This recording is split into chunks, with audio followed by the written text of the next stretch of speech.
सावन भदौआ गे बेटी तोरो जन्म गे भेलौ बारा दुख कैनी सारी गे रात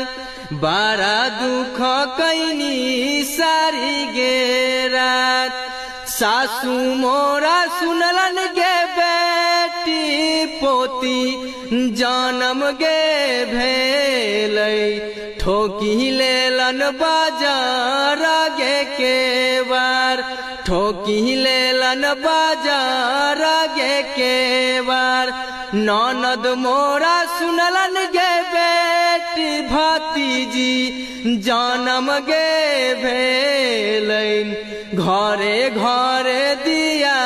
देलन बूताई घरे घरे दिया देलन बूताई।